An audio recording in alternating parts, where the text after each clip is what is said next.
All right. We are live in our little pre-show here. Making sure this all still works. 2 weeks off. Woo.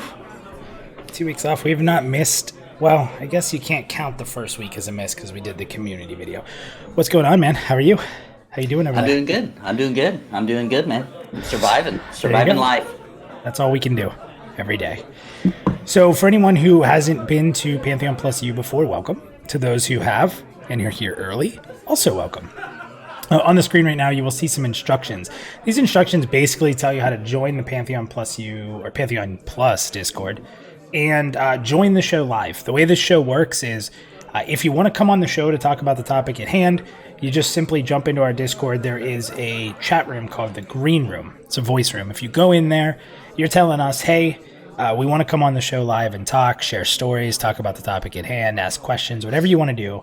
This show is for the community. So the big thing is we want to be able to bring as many community members on to chat and talk as much as possible. So at any time you can jump in that room. You can mute yourself if you want. We'll see the mute icon so you can still listen to the show and everything. So again, anyone is welcome to jump in and join live on the show. We'll let you know before you're on. But right now we kind of just get the show started about a couple minutes early, make sure the stream's working, and just kind of have the instructions up there. Well, I have my pre-game beer here and make sure my guest sounds okay. And we put the fancy noise up. Do you hear the fancy sounds at all, Nathan? They're yeah, you probably won't actually, but we have like crowd noise behind us, like we're backstage. Oh, I like that. Nice. We fancy, like people running around, putting our makeup on, adjusting the lighting. Yeah, we're not doing any of that. We got people who do that, of course. We do. Hey, Battle Axe is here. There you go. So let's give some shout outs to some of our early jump in people here. Some of the people who are always here early chatting with us. We got Aber. You were first. Aber said he's looking forward to the Warrior stream.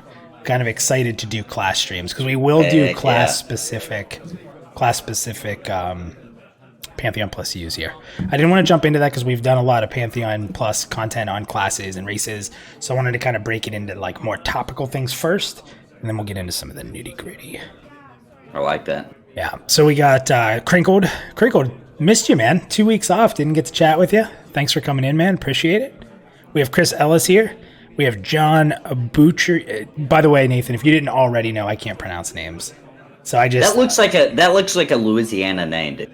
Go ahead. You want to say John's name? What's his last name? I'm trying to find him. I think it's Boucheri. Boucheri. Okay. Or is it Boucheri? Boucheri. Well, careful.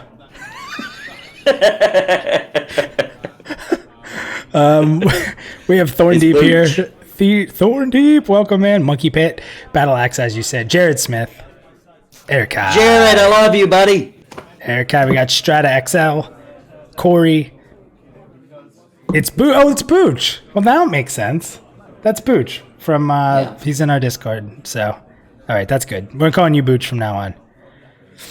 So we got a lot of good people in here already. I'm excited to see. Hopefully we didn't lose everybody being off a week. You know how that life goes. Yeah. People tend to be like, oh, well, screw that guy. Oh, Doom Turkey's here. Yeah, right? I don't know why I was watching him anyway. He's an asshole. Yeah, that's how people feel about me all the time. Oh, I love it. Like, wait a minute. I'm a grown man. Why am I watching another grown man play with toys? I've had it with this life. All right, Nathan, I am going to go ahead and I'm going to throw this show actual live. We just hit 9 o'clock, so I'm going to make us be quiet here for a minute. We're going to go through a viewer warning, the Pantheon Plus production, and jump into the real show. So we're officially starting. The weird part is this is about to be like Inception. This is a Nathan inside of a Nathan. Here we go. Oh, shit. Oh, we're live? We're streaming right now? Cool. Awesome, man. Let me just...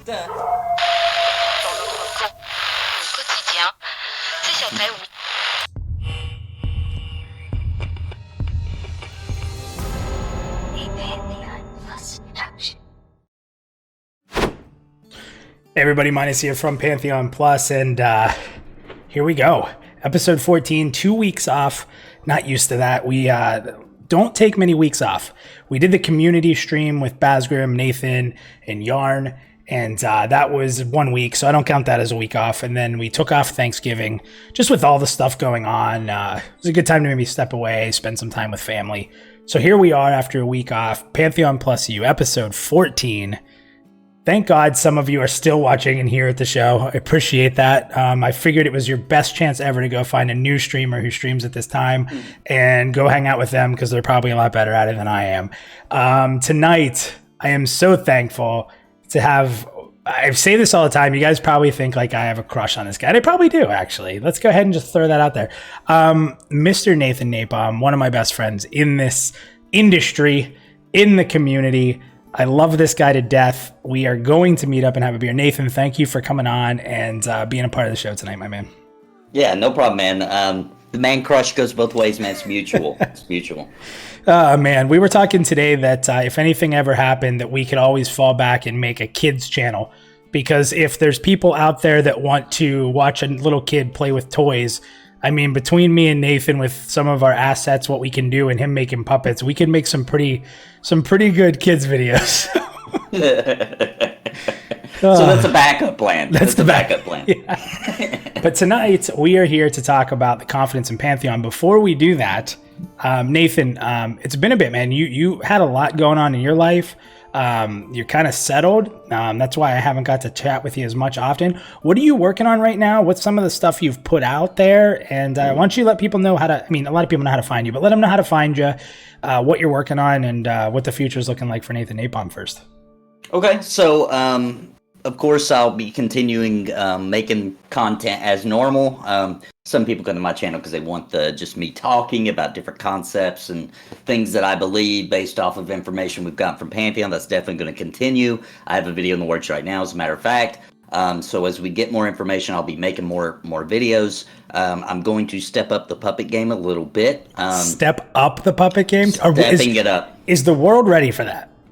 Well, I don't think the world wants that, but I'm going to do it anyway. Chat, light it up right now. Do you want NathanNapalm's puppet game to step it up? Everybody light up that chat right now. Let them know how you feel. So you're stepping it up, Nathan. That makes me curious. Let me drop some beans.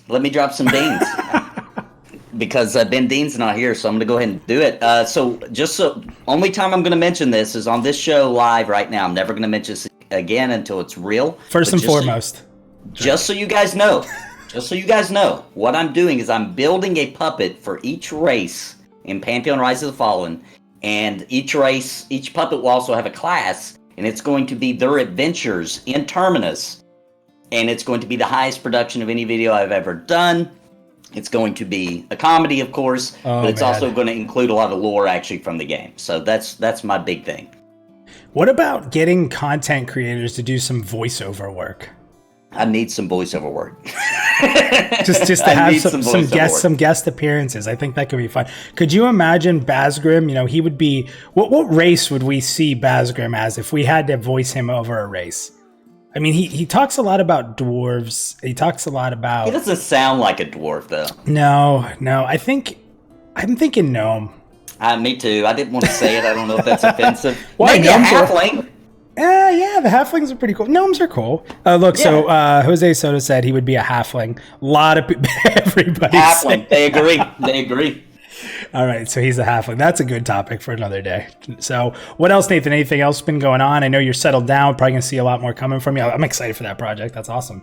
Yeah, that project's in the future though. It's gonna take a while to get all that set up, and I want it to be really high production and everything. But yeah, so I've moved. I'm in Wisconsin now. It's freezing, guys. If you live in the South, anywhere below the tundra line, stay there. It sucks. It's cold. You can't. It's awful.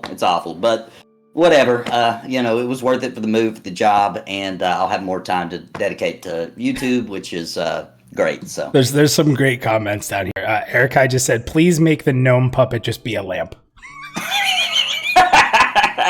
You have all these puppets designed and you literally just hold up a lamp with a face on it. And he just moves a little bit when he talks. He just kind of twitches a little bit. Oh, yeah, that's awesome. You should trademark that real quick before Erica does so that there's no battle there. So you said Green Bay. Do you remember the first thing I said to you? Yeah, you said as long as you aren't wearing an Aaron Rodgers jersey anytime soon. It's funny because we had down there, Corey said, go Pack. Yeah. I'm not a Packers fan. I am a cheese fan, though. I love me some cheese. Who doesn't? Yeah, cheese is great. All right, so I think at this point we should probably get into the topic at hand here. Guys, we have a couple people in the green room. This is pretty soon here. We're going to introduce the topic. We're each going to set our meter here, and then the viewers, you guys will be able to change that red meter to how you feel. I do have some stuff pulled up here that we're going to go into, but the way the show works is I'm going to rant and rave here in a minute about our topic. Then Nathan's going to rant and rave, and then we're going to talk back and forth. We'll talk with the chat. We'll try to highlight as much of the chat as we can, and then we will start going to the green room to bring people in. Our show will usually last until 10 o'clock, but if we have people in the green room, we're going to go till 10:30. That's our overtime, because we want to try to get everybody who wants to be on the show in chat and talking with us, because that's the fun part of it. Me and Nathan can talk all day. We want to hear from you guys. So if you're not in the green room on the Pantheon Plus Discord, get in there.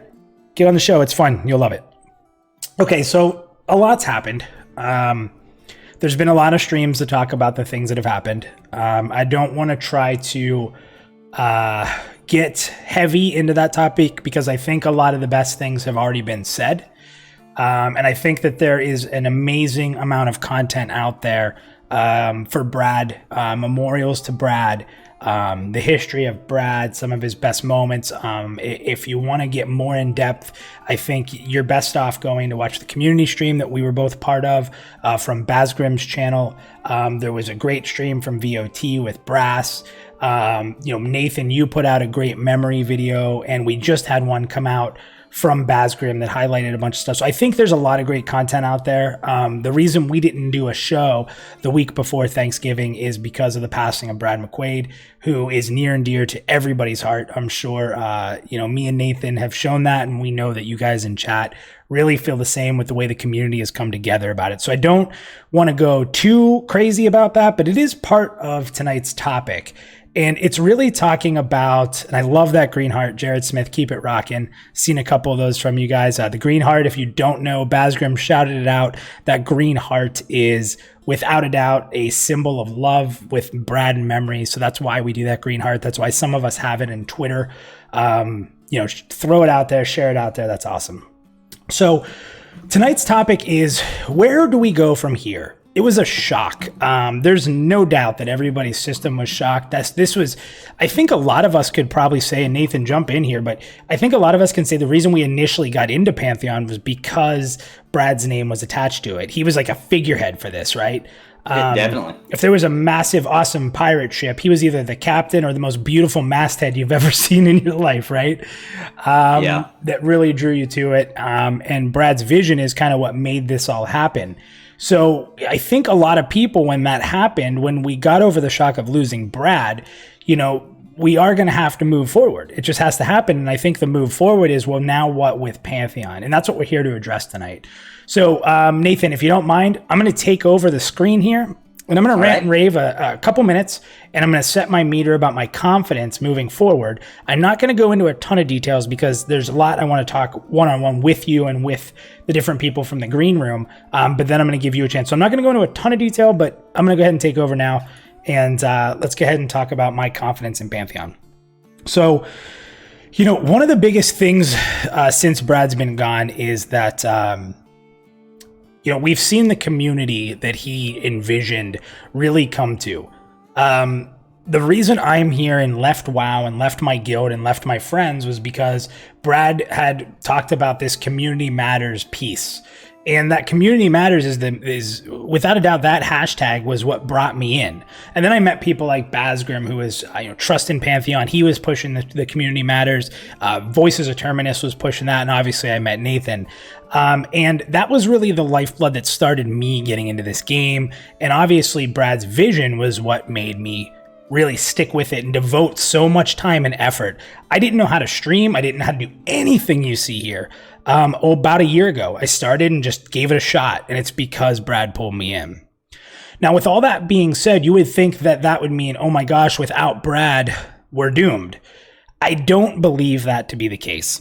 I think that we're very fortunate that Brad learned a lot from his time in MMORPGs. And one of the things he's talked about a lot is how the team of Visionary Realms that he put together was something he learned. It was a thing that maybe in the past he didn't have. And it's interesting because I think we've seen, since we are no longer have Brad with us, we've seen the entire Pantheon Visionary Realms team step up, because one person can't replace Brad. We all know that. And actually, we'll never replace Brad. But you're seeing more from Joppa. You're seeing more from Ronick. You're seeing more from Ben Dean. We've been seeing some people pop up in the Discords like Torque and Sacred. And there's just a lot of different people in the community. Convo, Kilson. You're seeing this team unity that's been developed because such a good team was put together. And I think what's most important is now more than ever, we're starting to see a lot of Joppa. And I want to be clear in saying this, and I don't want to discredit Brad at all. I love Brad. We had great conversations. You guys, if you didn't see me talk about Brad, I said my piece. That was rough. But you can check out again the community video on Basgrim's channel. But when you look at everything and you take all the information you know about the game and you dig in, Joppa is really the creative force behind the game. And that's not to say that the foundation wasn't laid by Brad. We have game tenets, which we're going to get into tonight. We're going to talk a little bit about the individual roles that people have at Visionary Realms, and we're going to talk about some of the stuff that's happened. But seeing the community and seeing the newsletters and seeing the stream we've seen recently, and that there's always seems to be something coming now. That dark period has ended. We're not playing, but the dark period has ended. We're seeing more every other week about this stuff. And we've really seen Joppa step out, where Brad was kind of letting him stay hidden in a sense, jokingly, but you didn't see a lot of Joppa. Now he knows it's time for him to step out and start talking about it. And I think that Joppa has been a big part of taking the idea that's scripted out pretty well and now making it a reality.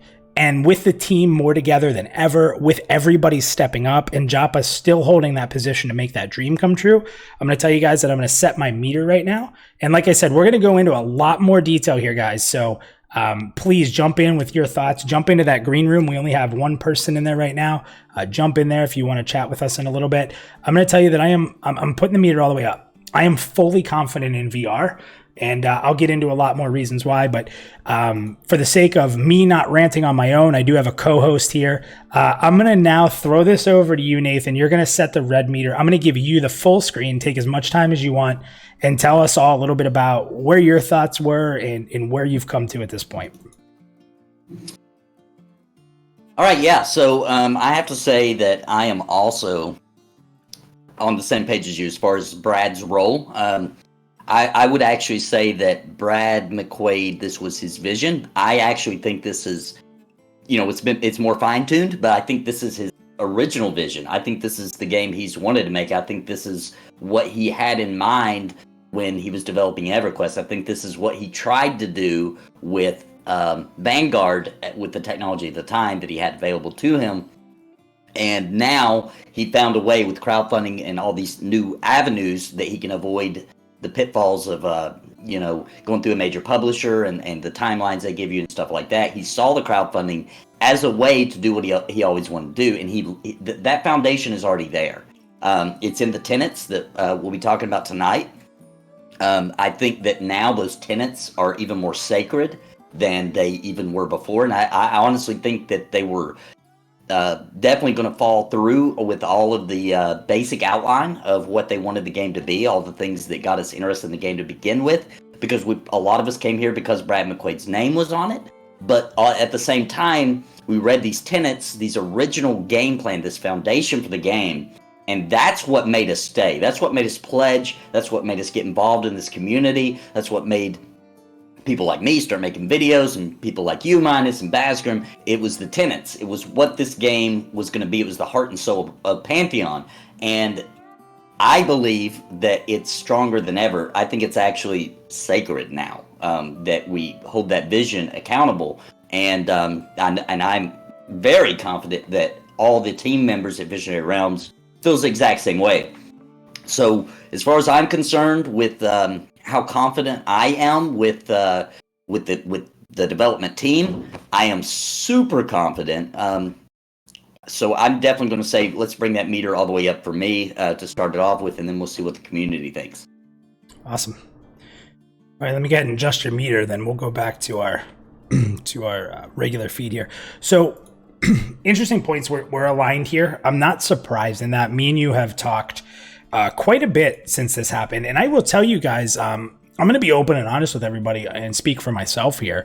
When it happened, I was very shaken.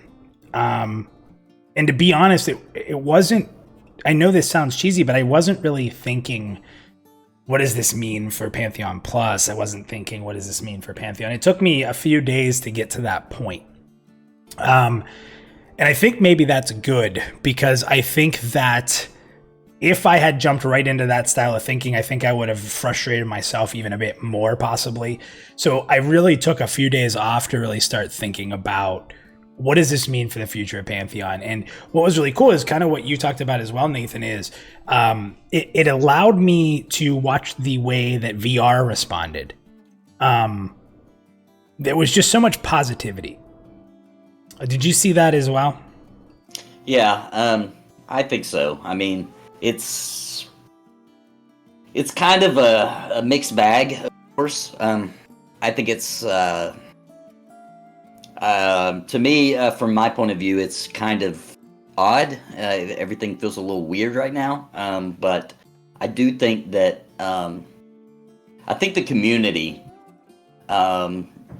it's something really special for this game. And every game thinks they have a special community. And oh my gosh, we have the best. But Pantheon, if you're here and you guys are here, everybody in this chat, you guys know this actually is different. I've never seen... The game's not even out yet, and we have some time. Already. We have some time. And we have people who've been here a lot longer than me. I'm hitting a year. There's people who've been following this game for 4 or 5 years. All right.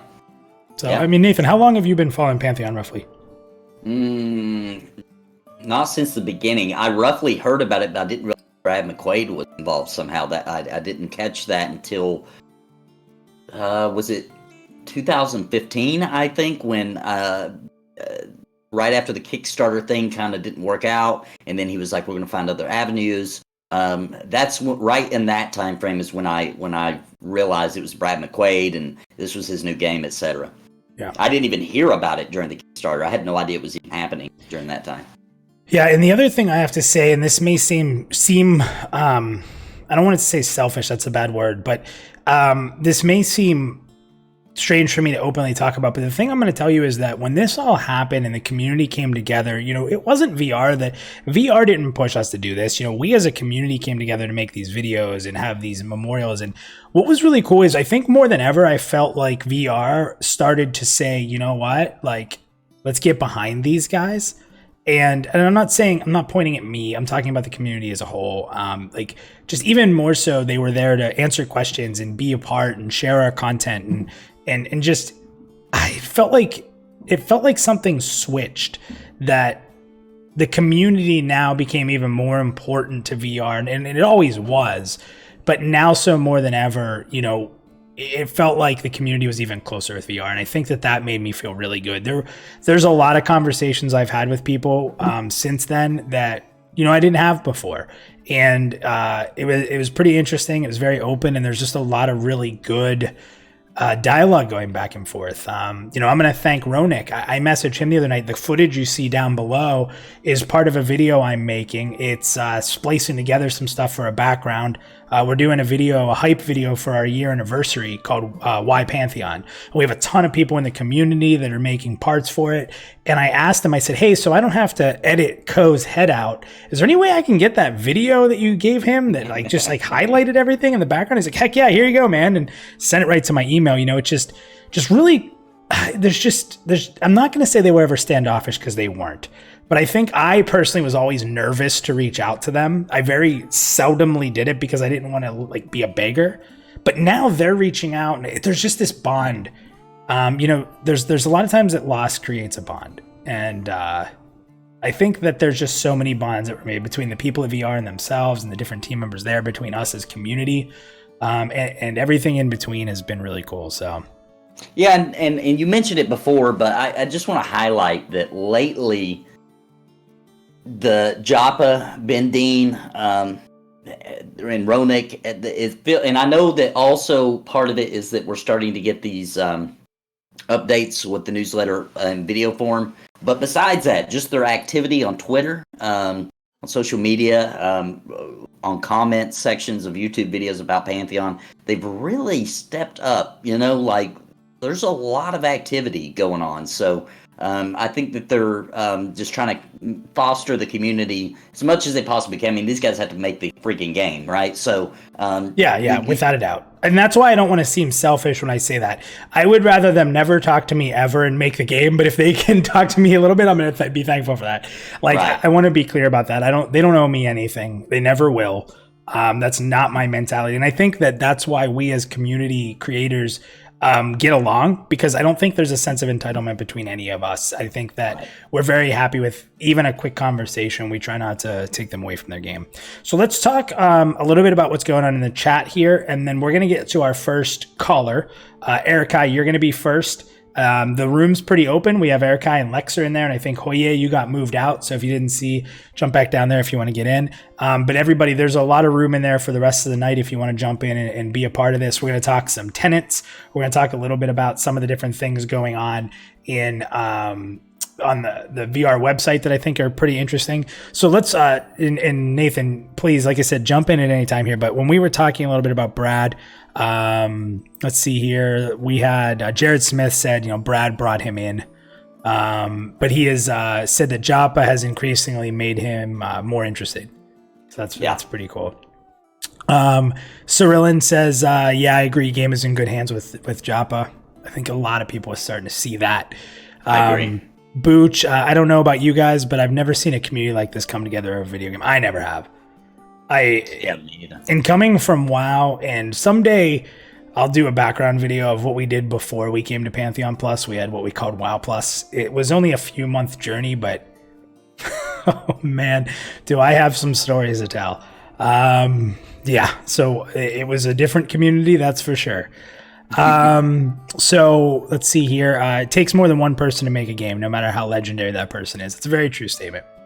It's a very true statement. When we talk about the tenants, I think that the important part is that while Brad is gone in his physical form, his DNA is all over this still. So, yeah. Crinkled said, good point. Creative design really isn't necessarily lead design. Very, very important there from Crinkled. Bronson said, Joppa's the wizard. Brad was Oz, as in the land of Oz. That's creator of worlds, create the world of Oz. That's good. Yep. So someone said, I think that was one of the failings of Vanguard. Brad was a great creative, but I don't think he had the business chops. And I think that's what's important too. All that business side is still there. Chris Rowan, their financial advisor, is still there. A lot of the structure is there. And I know And Brad did a good job when he was setting up the team of being like, and a good leader always does in any kind of business sense. So he was like, let me find people who are really good at this specific thing and put them in charge of it. Because Brad could have just been like, I'm in charge of everything. It's my game, right? And if it was me, I would have done that. But he's a humble guy, and he realized, like, let me put people in charge who can do, the jobs, things that I've got a weakness in, in the business sense. And I think if it wasn't for that, I don't know if Pantheon would have had the funding to even make it to launch, from the beginning. You know what I mean? Where they real quickly were like, we got enough funding, we had enough money back to make it to launch. And I think that was because of his smart moves there. Yeah. So Erica, I apologize. We said we're going to bring you in first, but Lexer just said at the bottom, Lexer's been a huge supporter of our show. He just said he's very short on time. So Erica, if you don't mind, we're going to pull him in, then we'll pull you in right after. You ready for our first call? You want to bring in Lex? Let's bring him on. All right, Let's bring on Lex. We're bringing you in first so you can get to what you got to get to. We appreciate you being here, sir. And I think everybody would love to hear your view on this because you've been following this for a while. So, Lexer, we're bringing you in now. What's going on, Lex? How are you? Hello, gentlemen. I'm doing great. How about yourselves? Hey, I thank you for giving us a couple quick minutes here. I know you've got a lot going on tonight. So let's go ahead. Yes, Erica, you have been.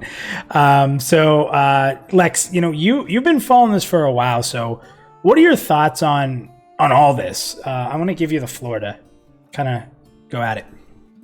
Well, this whole thing has been almost a nonstop conversation with someone.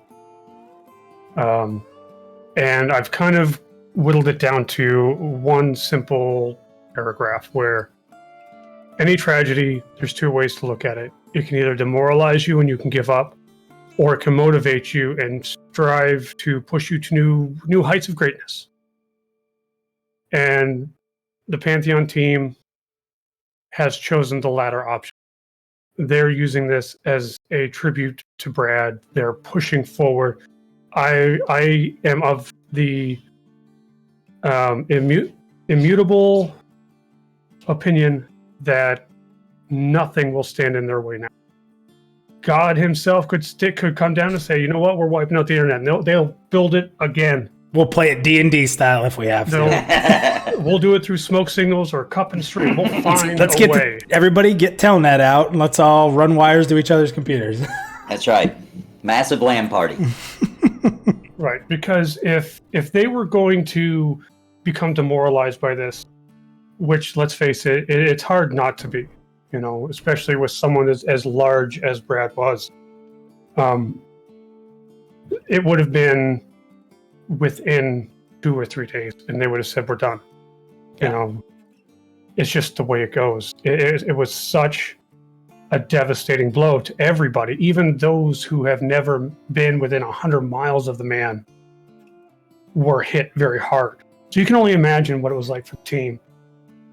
Yeah. But to their credit, they're rising above. They're basically going best foot forward, and they're always going to have Brad in the forefront of their mind. And I both appreciate and commend them for that. Yeah. You got to spend some time with Brass, probably post-show, pre-show, on-show. What was the vibe you got from her? Like, being so close to the situation, being on the show and setting it up. Overall, we saw someone that was celebrating his life and talking about moving forward. But, what was your vibe on her as one of the community leaders and how she was responding to it? I mean, how did you walk away from your interaction with Brass?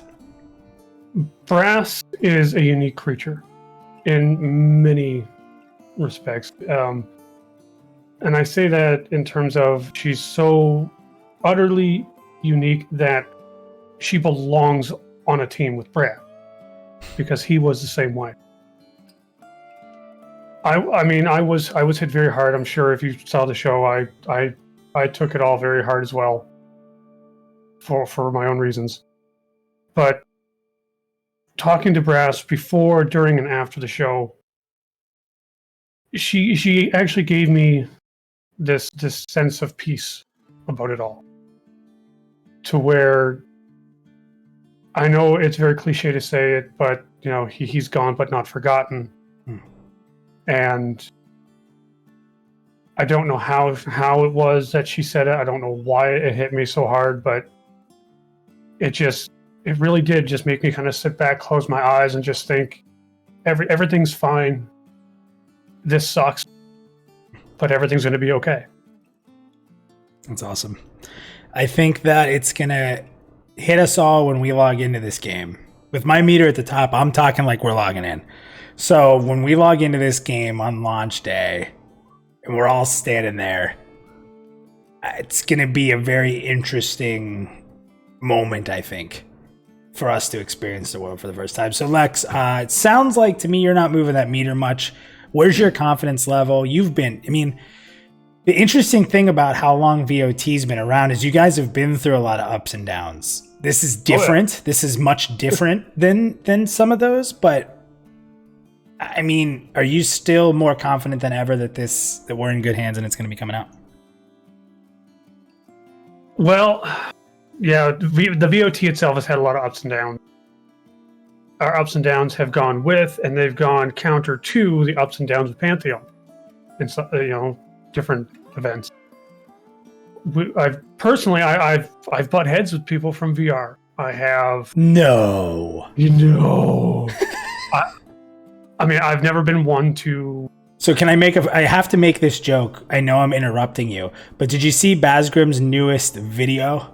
Did you see how he put Voices of Terminus? I just want to make sure you saw that picture, right? Mm-hmm. That you were in front of the other two. I just want to put Well, everybody knows my shtick. I love Pantheon. I love the VOT show. But the thing is, I've been feeling for quite some time now that I'm not doing as much good as I could be. So there's been, and Yarn's gonna yell at me for saying this on someone else's stream, but there has been a lot of times where I've wanted to step down from the VOT and let somebody else in. Yeah. Be it another community creator from another show or somebody completely new. But every time I turn to walk away, there's something pulls me back. It's not necessarily my friendship with the other co-hosts. It's not necessarily my friendship with other content creators. It's not even necessarily the game or the community. It's a combination of that pulls me back. And it's that unique formula that we have with Pantheon that I don't think we will ever find again. I agree, man. I agree. Yeah. So leaving the meter, what do you want to do with this meter? And we're going to I know you got some stuff going on tonight, which you're more than welcome to go ahead and pitch. I know you guys are talking some cleric open discussion. Yeah, we just finished over at Defend the Night talking with the community about cleric because we're hitting the design phase of that class. I'm actually supposed to be in a meeting with them right now. But that's why you're the host with the most, Lex. That's why I picked you. Yeah, I just want to say. But if I could, I would send that meter to the moon. Okay, awesome. Off the chart. Love it. Love it. All right, Lex. Thank you, buddy. And Nathan, you got anything for Lex before I free him? I love you, buddy. I love you too, man. All I can say is, after watching Paz's video, I wish I had moves like you. If you guys haven't watched Basgrim's new video, he highlights. I hate pitching it because we're in it, and it was a really nice touch. We did not know he was doing it. It kind of came out randomly, and he did a really nice video hyping some of the different content creators. I swear this is not a self plug, but the part that stood out for me is the clip that he picked for Nathan in that video was by far the most perfect clip to show you what you're getting when you watch it. Yeah, I agree. That really some people's expectations. He's screaming in the mud. Getting all He's mad. Certainly a character in the community with no equal. Yeah. There's no replacing Mr. NathanNapalm. Lex, thank you very much, man. I'm going to let you go. I'm going to throw you back down there. So thank you. And Erikai, we're going to bring you in next year. Take it easy. Erikai, thank you very much for letting me go ahead of you. I'll catch you folks later. Take it easy, man. Awesome. Super cool to have him stop in. Lot of stuff going on here. So there was some ribbon back and forth from Erikai on bringing him in, but it was good to go. Micah said Lexo doesn't play by no rules. And that's the truth, right? So let's see here. Bronson asked if tin cans and string, if anybody does that anymore. I have not done that in a long... My kids did that recently. Okay. All right. That'll work. Sergeant Slate said, which I love that name. I love that name. That handle, Sergeant Slate. Do you remember him just running around and killing people? Mm-hmm. Fantastic. Sergeant Slate, I love what Brad did and what everyone else here stands for in the community. With that being said, I want more. I have a night pledge and I thought I'd be playing months ago. I want a time friend. We all do. He said with love, of course. Right. I don't think that any of us would say we're content with not playing. I think it's just as human beings, we all have a different level of patience, and that's just as simple as it's going to be. And let's be honest, too. We all thought we'd be playing right now. Mm-hmm. 1 year ago, we thought right now we'd at least be an alpha or beta. So I get it. I'm upset that we're not playing, too. Everybody really is. I just choose to go ahead and go with the plan that maybe it's not smart to give us a day if they're not You don't want sure to miss that it. You don't want to miss it. Yeah. And you know, guys, you guys watch different. If you're here, you watch streamers a lot better than me, and you guys see the influence that gaming streamers have right now on the industry. There are probably, I mean, and list them in chat here, guys. I'm gonna challenge you guys a bit. List a game where you watched a streamer online, then you never played it because it was something you were excited about, but it just looked like garbage and a streamer trashed. Like, oh, I'm staying away from that game. And maybe it was a horrible game. But think about how many games that weren't ready or weren't good you saw a streamer and then you just never even played it. You know, back in the day, you'd have to jump in. That was your only way to experience a game was to jump in. But now you can watch it before you spend your money. And I think that if you look at the history of what's been going on with Pantheon, is there was a moment where they realized that, you know what, graphics animation, we got to step it up. And that's what's caused all this. Yeah, I agree. We would be playing right now, and I hate to give this guy so much credit, but I'm going to do it, and I think the community might get mad at me, but if Asmongold didn't shit all over the game, pardon my French there. Using my video, freaking a-hole. That's true, he did. If he didn't do that, I think that we'd have a lesser graphical version of Pantheon that we'd be in alpha in. I do too. But it's one of those things where I think the community, you guys, we would probably have a lot of mixed reactions on this. I would have been okay with that. As an indie project, I think that I would have been okay with lesser graphics. I mean, the graphics were better than Project Gorgon, right? Even how they were.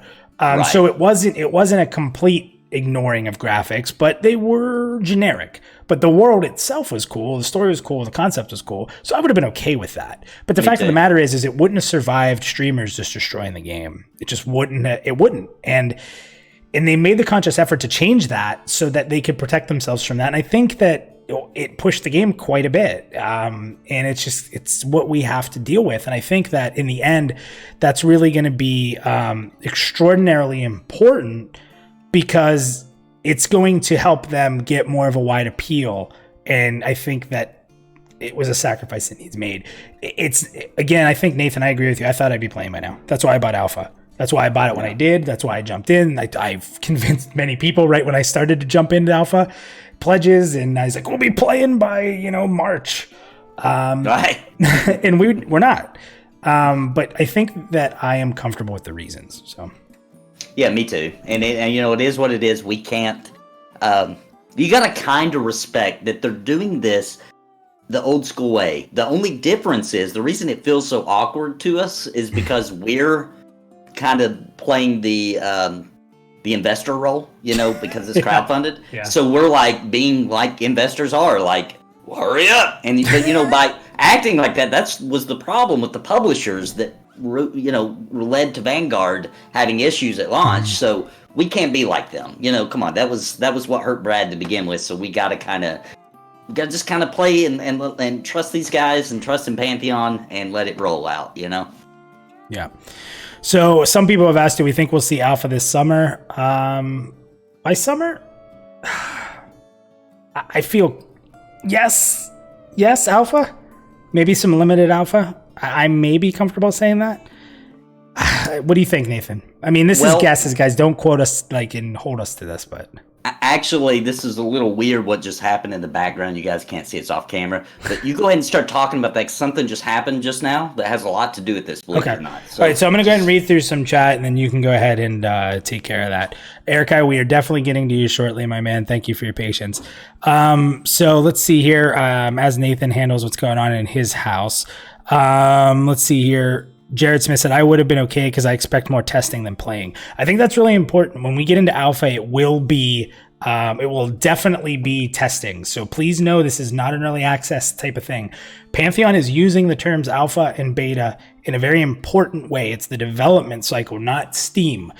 So when you do get into alpha, please understand in alpha, you're going to be playing a buggy game. MMO Dose, welcome. You said hello, boys. Oh boy. Joppa? Are you? Hey, everybody. Listen, Alpha's not coming at Christmas. It's not coming, okay? So just forget about it. Okay, you guys heard it here. Is Ben... We'll announce a date when we can announce a date. Okay, is Ben with you right now? I hope not. Listen, this guy can pop up at any moment, so you never know. Joppa, I know that you're trying to hide because you're afraid of Ben, but you got to move over a little. There you go. Okay, just what the people want to see you. No, where are you going? You're hiding. Go the other way. Yeah, come back. Listen. Okay, well, go ahead. Go ahead. We're gonna take what we can get here. Okay, listen. I got to be careful here. All right, I got to be real careful because I can't drop any beans live. Last time I even tried that, the ridiculousness that ensued. Okay, so listen, real quick. I just want to say, guys, that there's not going to be alpha at Christmas. That's definitely not happening. I know a lot of people wanted there to be a big alpha date, a big Christmas. I'm dreaming of an alpha Christmas. It's not happening. Okay, it's not gonna happen. So just forget about that. Okay, all right. So I mean, can we get a fingers crossed for summer? We'll see about that. We'll see. Okay, all right. So anything else that you wanted to share with us before you go? I mean, it's nice having you on. I mean, we've been trying to get you on the show for quite a bit. I know you've lurked around in chat and you've spent some time. One of the things that's kind of come up on our show, if you don't mind answering, there's a lot of Bard fans. Go ahead and give some love out there for Bards. Joppa, when you were in here last, when someone started talking about Bards, you actually said, "What is a Bard?" Have you done any research since, or do you still not know what a Bard is? Well, let me be honest here. There are going to be Bards at launch, guys. That's the beans I'm going to drop to the show. The Bards are going to be at launch. Listen, I did Wikipedia the Bards, okay? I Wikipedia'd it. And so I think I can come up with a pretty good design with Bards just from the research that I've done because, I Googled them. I looked it up on the wiki pages. I attempted to play one in EverQuest and... listen, that was too much. All the twisting and all that, I couldn't do it. But your computer probably wasn't fast enough. Pretty good design. We're definitely got that going right now. And also, I'd just like to drop a big bean while I'm on here. Yes, the Necro is coming as well. It's going to be there. Actually, as a matter of fact, we're going to be showing off the Bard and the Necro very soon. You better be careful. I think Ben is... I gotta go. Yeah, you better... I don't know if we can... Guys, that's not confirmed. If Ben gets on here, you're in trouble. I'm just going to say... All right, Joppa, thanks, man. So there you go. There were a lot of beans there. There was a lot of beans. I hope Nathan's okay. I wonder if he knows that Joppa even jumped onto the show here. That's pretty crazy. So, hey, do you know what just happened, Nathan? While you were gone checking on stuff, Joppa showed up. Yeah, there was somebody at the door, and I thought I heard somebody real short scuttle by. Anyway, that was weird. He said we're getting Bards at launch. I don't know if it's official. Wow. Ben has not confirmed, so yeah. So John's gonna be. He said if this puppet's lying about Bards, he's gonna use them as kindling. So we got to be careful. We had MMO Dose said Bard's just a musical rogue. No, rogues are better. Okay, so let's get Erikai in here. We've had some fun. Yeah. He's been waiting for a long time. Erikai, we are bringing you in. Let's go ahead and chat. One of the best things, by the way, Nathan, is the response of Bronson. Bronson must not have seen the video because he just said, LOL, WTF. Bronson, if you haven't seen the video, go watch it. It's awesome. So, Erikai, welcome. I pull you in, I start talking. Welcome to Pantheon PlusYou, my man. How are you? I'm so old now. You aged rapidly within the green room? I did. It took so long. No, what's up, Minus? Hey, Nathan. Hey, man, what's up? So where's your head at, man? We've talked about a lot, and actually with you, we're going to jump into tenants. We're going to keep you on when we talk about that a little bit. But before we get into that, where's your head on all this? A lot's gone on in the last couple weeks. Yeah, I have a lot to say, but I think most of it's already been said. To just put it really simply, the loss of Brad was really devastating. I was never close to the guy, never talked to him or anything, but I was mopey for days. And my wife, I think, was like, what is wrong with this guy? And but it feels almost a little, it kind of feels bad to say it, but I'm going to say it anyway. I was very quickly kind of hit, I suppose you could say, with a lot of hope. Like it almost felt like the game was in better hands, not hands, that's a bad word, a better state after his passing, due to the new resolve that the team had, and also I just want to say a second on Joppa. It was really cool that he came over to your house, Nathan. That's really cool. I'd love for him to come to my house. He could have at least said hello, though. I mean, yeah, I know. That's kind of rude. Yeah, he kind of stole your computer. Were you distracted? Was there like a flaming bag on your doorstep when he snuck in? Like what kept you away so long, Nathan? well, I something small scuttled by. I thought a creature got in my house, so I was like hunting for a squirrel or something. So I don't know. Looked like he had some difficulty recognizing a webcam or something. Framed real well. But anyway, I think Joppa is brilliant. And I've said this in the Discord. I've said it on Reddit also. Those are the two places that I'm the most active. I think he's a genius. And I'm not even kidding. Like, everything he says, I just agree with. I love the approach he takes to game design. I love what makes him tick. I love what he says is interesting. It's just like whenever I hear him on a dev roundtable or any kind of a stream, I'm just like, this is the guy. As much as I respect and appreciate Brad and his creative vision and the worlds he built and everything, when I hear Joppa talk, I'm just like, this is the guy. I'm so glad that he is on this team. And you know what? I agree with you so much. So, and right, you kind of hit on something that's important that I think as a community, maybe we can maybe pad a little bit or make people feel better about. Saying that we're confident in Joppa, even with Brad gone, because we think Joppa's the one to carry this ahead, is not a knock on Brad, because Brad's the one who put him in there. Brad's the one who put him there and said, this is the guy. Right? I want to read something real quick because I was going to talk about this. So if you guys go into Visionary Realms website, you can actually click, it's hard to find, but if you click on the investors link, you can also get to a link for teams. You can't get to the team link. It's all the way at the bottom. You can click investors or you can click company, and there's a link for team where you can see the main, like the board of directors and the main contributors of the team. That doesn't include, all the programmers and developers that they have. But it's interesting because this page has not been updated. Brad's on there still, and the original jobs for everybody are there. But I want to read real quickly to you guys what it says for Joppa. This is before Brad's passing.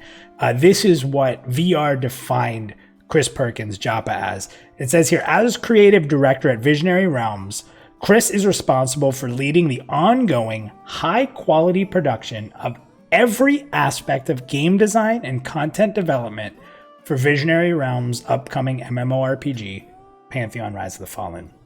A gifted visionary, Chris has been entrusted with pioneering Pantheon's ambitious concept, combining the best gameplay elements of first-generation MMOs with the current paradigms, I can never say that word, of modern online gaming, but also creating revolutionary upcoming titles that VR has yet to be announced.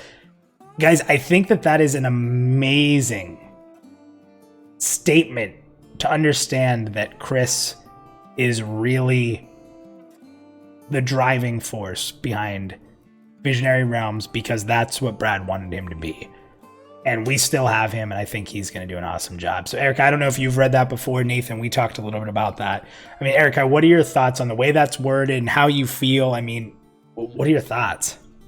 And I just think that's awesome. That I haven't read that before, but based on what I've seen from him, I couldn't agree more. I just, as I said it already, but I'm just super impressed by him, and I just have so much faith in the guy, and I'm almost more hopeful now than ever, which is weird to say, but that's kind of how I feel about it.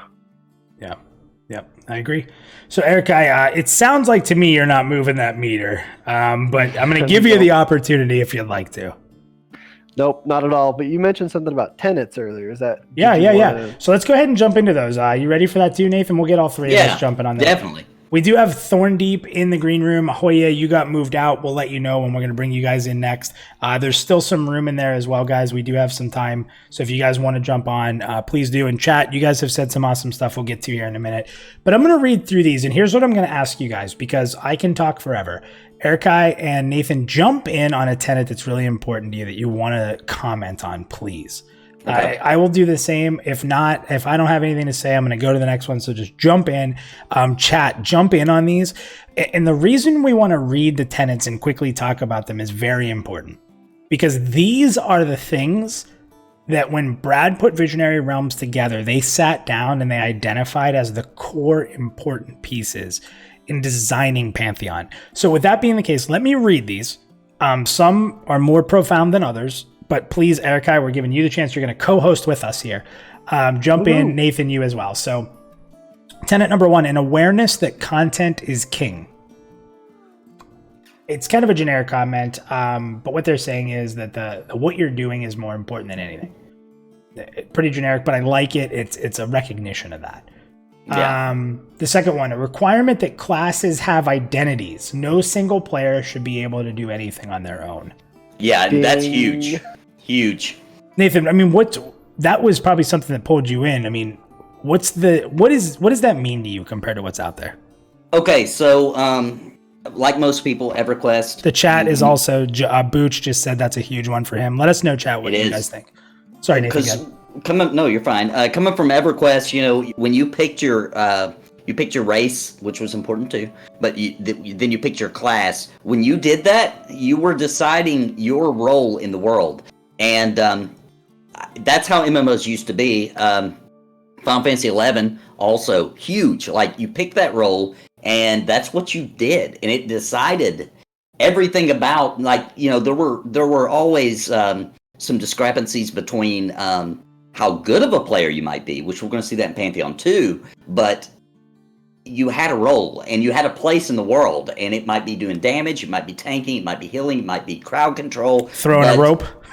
Yeah, but that was what your thing, and you found these abilities within that role that really kind of defined you and your play style, and you needed other people. You could not just be like, well, I'm going to pick this class and I'm just going to play the game by myself. There were classes that were better at that, you know what I mean? But you had to look for other people to fill for your own weaknesses. And that built those bonds and relationships and community. Yep. Erikai, any thoughts on that before I jump in? I agree completely. I think it's absolutely critical to have those roles and to depend on each other to cover the week. Where MMOs went wrong with this is that they were so worried about inclusion that they broke this. It was this fear of, well, if a rogue can scout ahead and drop a rope, everyone's going to take a rogue to this part because it's going to help them get ahead. Well, then, you know what? So be it. Design the game better. Yeah. If that one part favors a rogue, what about all the other parts that don't? This fear of making it so everybody can do everything and everyone can be included, while we may all sit here and say, you know what? Well, I don't want to get passed over for this DPS class that's better than me. Well, guess what? Every class is going to have its flaws and every class is going to have its advantages. And in some scenarios, there's going to be classes that are better, and we just have to live with that. I mean, that's as simple as it is. And also in a game that, like you're talking about, in a game where you need other people and where you need, where finding groups is kind of a big deal. Mm-hmm. It's very important, like you said, that something like a rogue being able to drop a rope, there may be a group leader, right? And he's like looking for a DPS role or whatever. And a rogue is like, yeah, I'm looking for, man, I hate rogues, right? But now that I think about it, it would be cool to have. If you ever say I hate go rogues to this section on this. I'm just saying, for example. Or if you say I love elves, either one of those two things are strictly forbidden. No, I'm kidding. Mike, I know you're down there. No, it's 100% true, and I think that's really important. We could spend a lot of time on this. Maybe there's going to be a night we actually do a whole show on it, but let's go ahead and skip to the next one. A belief that game economy should be predicated on delaying and minimizing item value deflation. Listen, I'm broke in every MMO I play. This is not a super important topic to me. Essentially, what the difference is going to be is a lot of MMOs are soul binding gear. You're going to be able to sell and trade all the gear you get for the most part. And I think that's important to the economy. I just hope that they're able to destroy and sacrifice it, because that's, if there's not a reason to destroy, sacrifice, or craft with the gear, we're going to get overrun on it. So I hope there's a way out of the gear. That'd be my only thought. I don't know if you guys have any other things on that. No, I just agree with that. I agree. Okay. A commitment that the style of play focuses on immersive combat and engaging group mechanics. That's an interesting topic, because I think a lot of MMOs right now are so focused on you performing your role and your role only, and maximizing your rotation and losing yourself with blinders to do your thing, and then you just yell at everybody else when they're not doing theirs. I think depending on each other more for certain scenarios will further the camaraderie of the team. That's how I read that. I don't know. Yeah, I agree. I think just working together in and of itself builds community. And like you said earlier, this game is going to live or die on its community. And I think that just having group mechanics that where we rely on each other is going to build it. And that's going to be strong, a good thing. Yeah, and this is something we can see in action now, that for a while now, since we can see a lot of the abilities. We can't see them all, we don't know all of them, but you can notice you can just pick a random class and look at their ability list, and you can see things that benefit specific situations. Like a summoner and an enchanter? Right. Yeah. So that, I feel like that really plays into that tenet right there, is it encourages, well, this ability would be great if XYZ, right? I do love that. I love those combo abilities. Like, if I have this person, I'm going to use it. If I don't, I'm not. Yeah. That's actually pretty awesome. All right, let's go to the next one here. An understanding that true challenging game is truly rewarding. Yes. Spoiler alert for the Why Pantheon video. Every single person who's submitted a video, there is a clip of them talking about why challenge is important. Yeah. We will scream. We will yell. We will break our keyboards, mouses, and monitors. We will be frustrated that we can't get something. But guess what? That frustration is going to make us log on the next day to keep trying. Yeah. And isn't that the original addiction of video games? You know, isn't that the original thing? Like, I didn't get addicted to video games as a child because I could beat every game I played. I got addicted because if I did overcome or get further levels or further along than people I knew, or beat a challenge that I was stuck on, I got a sense of self accomplishment from that, and I got, you know, that hit of dopamine in my brain or whatever, you know, and that's what got us addicted to games. So taking that away from us was the biggest mistake could have ever happened to MMOs. Yep. All right, so that's a few of the game tenets. I want to give someone else a chance to talk on them. So Eric, I am going to drop you out. Dude, awesome. Thank you for waiting. Thanks for co-hosting with us for a little bit there too. I really appreciate that. Yeah, thanks for having me. Appreciate it. Yeah, so take it easy, man. Thorndeep, it looks like if you're still there, you might have got kicked out. So Thorndeep, jump back down into that green room. We want to get you on the show for sure.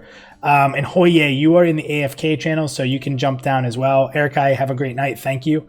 But we want to get Hoye and Eric and Thorndeep on if you guys are around before we pull in Bauer, because I know you guys were in that green room all night trying to get in there. So Thorndeep, again, if you are there, jump in that green room. We'd love to get you in. Hoye is there, so Nathan, I'm going to go ahead and bring Hoye in with us now. All right. Hoye, welcome in, man. How are you? Hey. Doing well. How are you? Good. So we're going to continue through some of these tenets if you're okay with that. You want to co-host with us for a little bit? Sounds good. All right, awesome. So we just left off on challenging. So the other one here, and it kind of ties into it, with greater risk comes greater reward. I think that while you can say that's the same thing as challenge, I think the risk side is like dying, losing experience, dying, losing your corpse. There are, you know, playing WoW as long as I did, some of the strategies I came up with as a raid leader and a dungeon leader was dying to progress through. Like, okay, if we just die here, it's actually a strategy. That's how meaningless death was in World of Warcraft. What are your guys' thoughts on that? You know, It's almost like the Spider-Man quote, right, Nathan? I know you know it. Yeah. Right. So what are your thoughts on that? On the Spider-Man quote? With No, just in general. The greater. There you go. There you go. No, I think that yes. So death should be something you avoid, obviously, right? So, like for example, something I like to bring up is in real life. Okay, I'm not.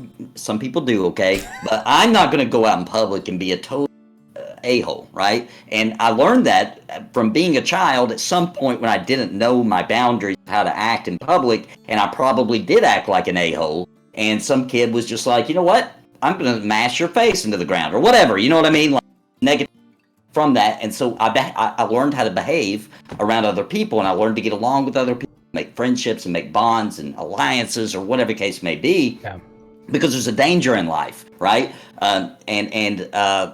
You know, that, okay, in real life, if I come across a cave, right, a real one, I'm like, whoa, that cave, I'm probably not actually going to go in it, right, because I might get rabies from a bat biting me, right, but in a video game, you might come across the same scenario, get a little bit more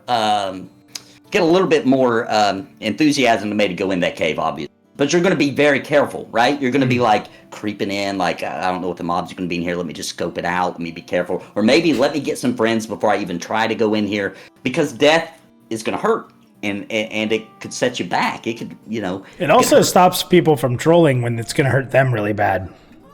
Exactly. We'll still see trains, though, by monks and rogues. Oh, yeah. What's your thoughts on that? Yeah, I love it, especially from a raid aspect, man. Some of my favorite times were just pulling and wiping, and just figuring out just how to even pull the damn thing and get it to a spot you want it to and everything. But at the end of it, you know, you had some of the best gear on the server for a while until everybody else figured it out. You know, you spent hours for a week or two just figuring out how to pull the damn thing, how to line it up, how to, you know, figure out the strats. But then when the box popped open, you know, all hell went loose in the bidding channel, you know. I always mix them up, and I think I'm going to get it right here. But the Plane of Fear was the one you had to break into, right? And that's a memory that stands out for me forever. That break-in was a freaking nightmare. Could you imagine how meaningless it would have been if death didn't matter? Yeah, they would have ruined it. Like, nobody would have that memory anymore. Yeah, and with raids, too, I'd like to mention, he was talking about that. It was a really good thing to bring up. So, like, when you're first learning something, when you're in a group, especially, and it's not like your best buddies, you're just in a group with some people, it's almost like you got this pressure on you, especially as a tank or a healer, that you got it no matter what you're doing, that you have to perform, that you have to do good because you want your reputation to be intact. You don't look like an idiot. You know what I mean? And so you kind of, I know when I'm like in a new raid, people who've already done it, I'm literally sweating. Like, I'm actually in distress. Like, oh, here we go, guys. You know, like, and that's part of the fun. And then when you pull it off, when a game makes your heart race, it's doing something right. Yes. I'm kind of surprised that you have a fear of looking like an idiot, Nate. I don't know how to take that. I'm not being mean. No, I know. I don't think we took it that way. All right, let's go to the next one here. Let's see. An understanding that a player involvement is required for progression. All actions or lack thereof should have consequences. Positive action should be rewarded. Apathy or lack of action should not be rewarded. It's kind of what we talked about. When death matters, you're not going to have as many trolls. If you go out there and you act like a jerk, then you're going to be treated like a jerk, and you're going to get a reputation. And man, do I miss that. Yeah, me too. When you're doing a random LFG and you're just put with people. Yeah, that sucks. It doesn't mean anything, right? And I know we've all experienced this because we've all been playing MMOs for a while, but man, does it feel good, right? When you get in a random group, like you're just, looking for a group, tank or whatever, and you get invited to a group, and somebody in the group already knows something about you, right? They're like, "Oh, I played with you a couple of weeks ago, man. This guy's awesome. Let's do this." And that makes you feel so good. You're like, "Wow, I got kind of a good reputation going," and that makes you not want to leave a game too, right? It makes you want to stay because it's hard to get a reputation, right? So yeah, that was one of the best parts.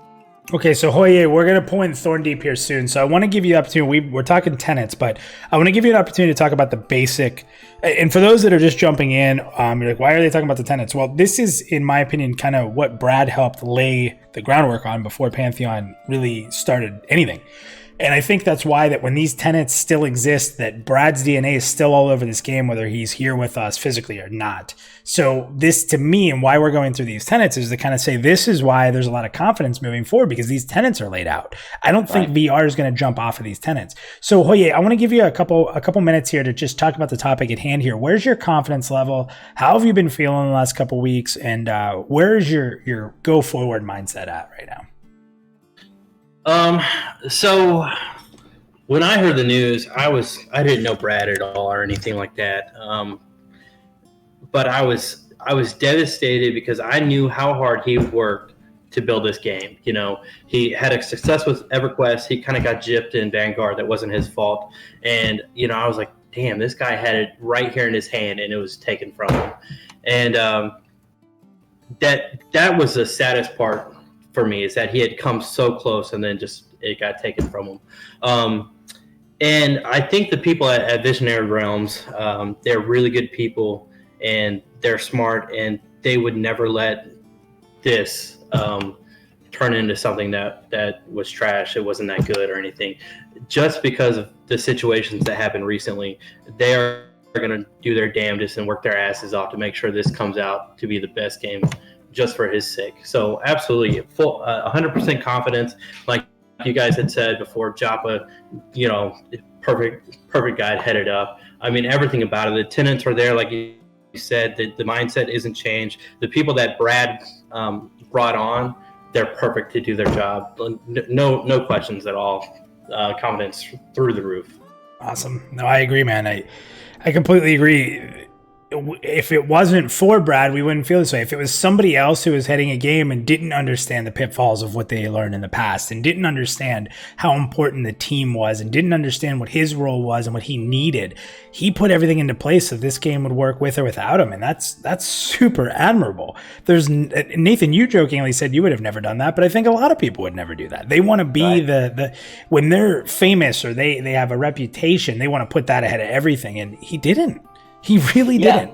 Yeah, and I would have. The reason I said that I wouldn't have done that is mainly because I would have, you know, if I was Brad McQuaid, I would want my name to be ahead of everybody's because I would want the backing, right? And I would feel like I was the guy to get that. Yeah. And you know, he was a very humble man, though. So every time he said anything or anybody ever threw him a compliment or anything like that, he was real quick to say, well, you know, I'm just me. It's really the team that's really delivering and that kind of thing. So Brad was one of a kind, literally. That's awesome. Oh yeah, thank you. I really appreciate you co-hosting with us for a little bit there, then sharing your opinion. We'll keep that meter right where it's at. It looks like we're not moving, but hey, if you don't feel as confident, you're welcome here. This is all encompassing of the community. If you're not quite as confident, you want to come in and talk about it, or you have questions, or you want to try to either ease your thoughts or share your thoughts, come in. But Hoye, awesome stuff, man. Thank you for sticking with us, talking about some of the tenets, giving your opinion, man. You're always welcome. So thank you for everything you do for the community. Thanks, guys. All right, Thorn Deep, we're going to be bringing you in next. You're muted right now, and you're also silenced. So go ahead and take those off, and then we'll throw you up into the channel here. So here comes Thorn Deep. Thorn Deep, how are you, sir? I'm good, and yourself? Good. I'm going to turn you up a little bit. You're kind of quiet. Let me see if I can adjust you, or you can possibly go ahead and jump in. Say that again, or say hello. Better? A little bit. I don't. If you guys are having a tough time hearing him, let us know. You're clear. You're just a little quiet. So, welcome to the chat. Thank you for jumping back in. I'm sorry it took us a little bit longer to get to you. Some people in the chat are saying you're a little bit low. So if you have any way to turn yourself up, go for it, or get closer to the mic. I don't know. Thorn Deep, welcome in. What are your thoughts on this whole topic tonight? I know you've been invested in this for quite a while. Unfortunately, like everyone else, I am saddened by Brad's death, even though, again, I didn't know him at all. But I have full faith that Pantheon is going to happen, and a lot of it comes from again, from the outpouring of the community, and something that Lexer said when he was on earlier really struck me, and how the piece that he got from Brass. And I hope I'm not breaking any NDAs here, but I got to see a video, rough cut, that Minus has been working on. Oh no, there's no NDAs. I'm not that creative. I'm not that skilled. No, you're good.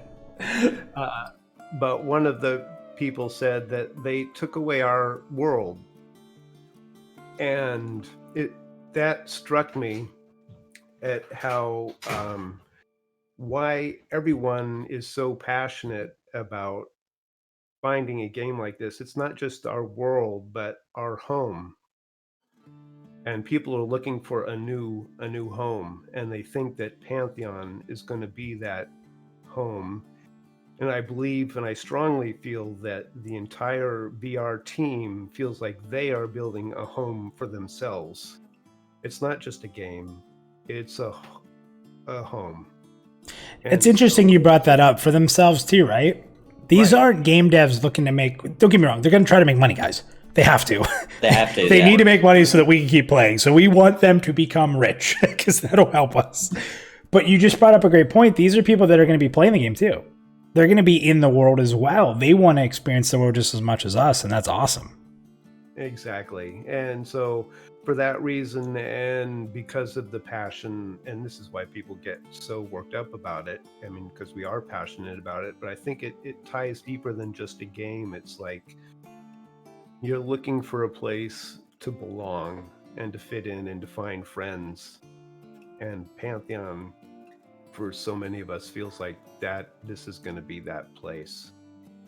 Yeah, and I want to jump in on that too, because it's definitely going to be that place, right? We kind of already know that, because I've already made more friends from Pantheon, just from the community, Minus's all the community as a whole, than I've made in any other MMO life. So when the game's actually here and we actually get to play it, man, it's going to be crazy. Like, we're all going to be like a family. It's going to be insane. I've openly said my most excited moment is if I get selected for the streamer program. And I've talked to Ben and Ronik and a couple others about it, even Brad I did. I said, all I want is please put me in a stream with Nathan and Baz, because as a rogue, I want to do something that kills both of them and vanish, just because it would be absolutely hilarious. Yes. Right? So I was about to just say that if I got invited, guys, you got to bring Minus, man. Here's the problem. You're both paladins. It's not going to be easy. It'll take a while, but if I bring enough mobs, we can make it happen. Well, I also, if Bad's going to want to be the paladin, right, I would play wizard, right, because I'm terrible at it. But it would be awesome. It'd be fun. Oh, and killing you would be super easy. And it would happen a lot. A lot of people in the community have played MMOs with me, EverQuest 2, whatever, and I am a little risky. I just play to have fun, there's times where I have to be serious. We played some EQ2 together. Yeah, that was interesting moments. All right, so Thorn, do you want to go through a couple tenets with us before we drop you down? Sure, that'd be cool. All right, awesome. So the next one here is a belief that meaningful character progression will always involve a player increasing in power and prestige. Thoughts on that, anybody? The prestige part, right? That's the interesting thing, in my opinion. Exactly. I mean, that ties into your connection to the world. You're not just playing a game, but prestige is how you're seeing. At least I take it as the NPCs of the world, and so you have a reason to be invested and immersed in the world because you're growing in the eyes of those around you. Yeah, and I think that just like progression shouldn't be okay. I'm a new level. You should feel more powerful, right? Like every level you should feel more powerful. I think that's important to character progression. I don't know if you guys all caught the laugh there, but I had to throw a dad joke into the chat. Somebody asked, Aber asked, why did they leave out Necros? I just never understood that. And it just came to me automatically. It was in my heart. I had to say it. You know, I have a 3-year-old daughter. I've been practicing dad jokes for about 8 years. So I said they were dead weight.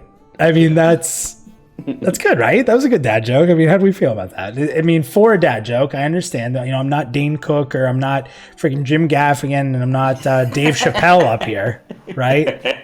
I tried to hit like all 3 of the possible, like those are 3 good comedians. Like Louis C.K. might be the last one to toss out if we're still allowed to talk about him. But I'm not any of them. It was just a little bit of a dad. I can sacrifice kindness for others. Make a soul shard out of me. Okay, let's go to the next one here. And again, if you have just joined the chat, why are these guys reading the game tenets? These are a huge piece in building the confidence moving forward. These are Brad's lasting legacy. So a mindset that some degree of downtime should be a part of the game, ensuring players have a time to form social bonds. Oh my God, is this important? When I first jumped into Pantheon, that was the hot topic. So this was a year ago, a year today almost. This was the super hot topic. Everybody was fighting and arguing that downtime shouldn't be there. This is a new era. You can't sit around. We played the thing that stood out to me is we played EQ2 again with Nathan. It was me, Nathan. There was a ton of people there. Def, I think, was there. There was a big group of people, and we had Haya polling because he's a monk and he's really good at polling. And we sat in a boss room, and we broke the spawn camp. And most of us just sat in the middle of the room BSing and made Haya do all the work. Haya ran to different rooms and pulled mobs in for us, and we'd kill them, and then we'd sit there and we'd joke. Or I would joke that I was going to stealth and pull mobs from a different room and break Haya's strategy. And actually, you did one time. I did, yeah, I definitely did. I had to. I mean, it's Haya. So, but it was really funny because, yeah, we were camping like 3 bosses. I think we were pulling back into this one room, and it was so much fun. It was a blast. And there were times we'd pull a room, and then all of a sudden the room would start popping around us, and we go into a panic, like, oh no, we're gonna die. And we're CC'ing and we're doing all this stuff, and it's just, people don't understand what downtime means, I don't think, anymore. It's not sitting there doing nothing, it's sitting there having fun. Yeah, and most of us, I would also like to point out, we were a lower level through most of that, and we only had a few abilities. It's not like we were sitting there the whole time, like, managing macros, we were, like, pressing a couple of keys. But we had a blast, man, because we had time to communicate, time to talk. The, EverQuest just has that, where things happen to you, unexpected all the time. Getting to that room was hard, fighting your way through a dungeon. It wasn't just about moving forward, it was about watching behind you. It was about this awareness that was important. Yeah. I just think that's huge. And the downtime was so great. Thorndeep, you were saying something. I didn't mean to cut you off, but you said no worries. I was just agreeing with you. I mean, the downtime is so huge. Again, it's in building, if community is to matter. I mean, sure, you can group up with, 5 other folks, run through something and never see them again. But that's not where the real love comes from. It's from bullshitting with people, joking, developing those friendships, and you can't do that without having time to talk, and the downtime is where it's at. Without a doubt. So before I let you go, Thorn, you've kind of said your piece about what you feel. You don't want to move that meter, I'm imagining. Is that true? Don't let me put words in your mouth if you want to move it. Oh, no, you're totally right. Awesome.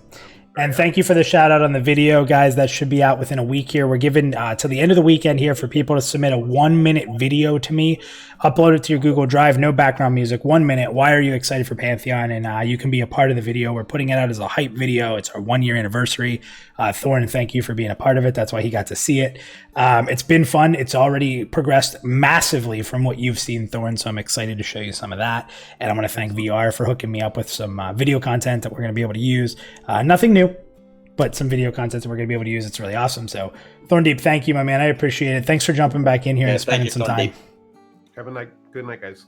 Yeah, you too. All right, we're going to be bringing Bronson in here. So Bronson, you are muted and your headset's on. Go ahead and drop that off, and then we'll bring you in. And Drac, you were in there. It looks like you stepped out, Drac. We're going to bring you in next. So if you are around, Drac, we'd love to bring you in if you can still hear us. So Bronson, we're bringing you up now. What's up, buddy? How are you? Hey, man. Bronson's legendary, Nathan. I don't know if you know this, but he is the first ever community co-host that we've ever had. Oh, nice. What's up, Bronson? It's pretty much his show at this point. So, Oh, good. Wow. right? I'm just trying to give you props, man. I'm trying to give you props. I get to take over. So let's go into some of these tenets, Bronson. Then I'm going to let you kind of go into the confidence moving forward piece here. Let's get through these tenets. We got a few minutes left, and if Drac is still out there, we'll bring him in, or else we'll wrap up after we're done here. So let's see. A belief that an immersive world requires intelligent inhabitants. Oh, absolutely. Yeah, I mean, it's having surprises and having mobs have a personality. I think, that's. I don't want to sit here and crap on every modern MMO. I think that one of the cool things that WoW did is that their mobs had a lot of personality, and you saw it kind of develop from, I'd say probably Lich King and on, when you'd be in a dungeon and a boss would be yelling through the zone, and you're like, what is this? What's happening?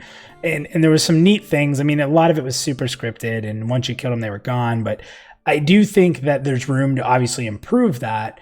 But with intelligent inhabitants, especially with what they talked about with the, I'm drawing a complete blank. Nathan, help me. What's the disposition? With the dispositions, that there's going to be some interesting strategies and characteristics that I think are going to make it pretty important. I mean, I'll hand the floor over to you guys. I kind of ranted a little bit there, but I mean, what are your thoughts on that?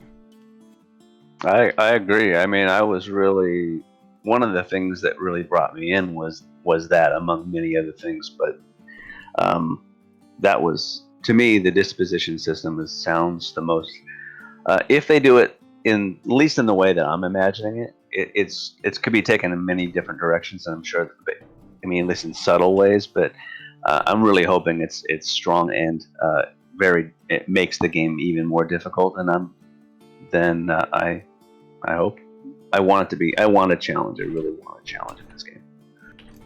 I agree.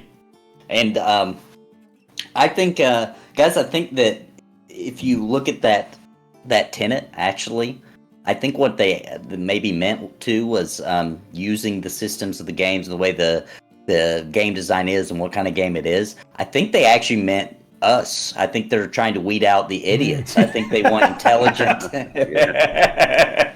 No, I'm just kidding. But definitely the disposition is a really cool thing that actually was supposed to make it into another MMO way back in the day. Dark Age of Camelot had a system not quite as cool, but it was supposed to be in that game, but it turns out that Jacobs was just full of crap, and that wasn't even part of the game. But I think that's definitely the next evolution of NPCs and mob pools and trash pools, if you will, even though I don't think there'll be that necessarily trash pools in Pantheon, but that, just regular NPCs that you go out and fight. I think the disposition is obviously the next evolution of that. I totally agree with 100% on that last point you make.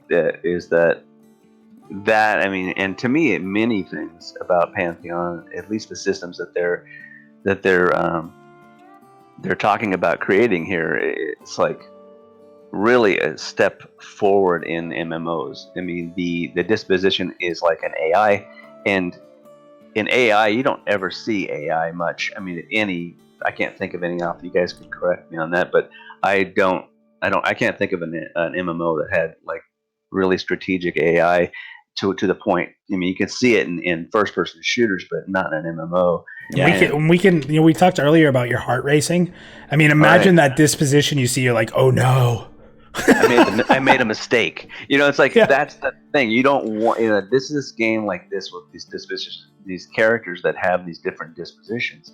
They force you to sort of imagine what could happen beforehand. You sort of have to think, okay, what am I going to do if that guy does X, and he runs this way or something, crap, and we're going to be screwed. So, and you're going to take a part of your group and be like, hey, this is your responsibility. Like, you now have a role. You got to watch it.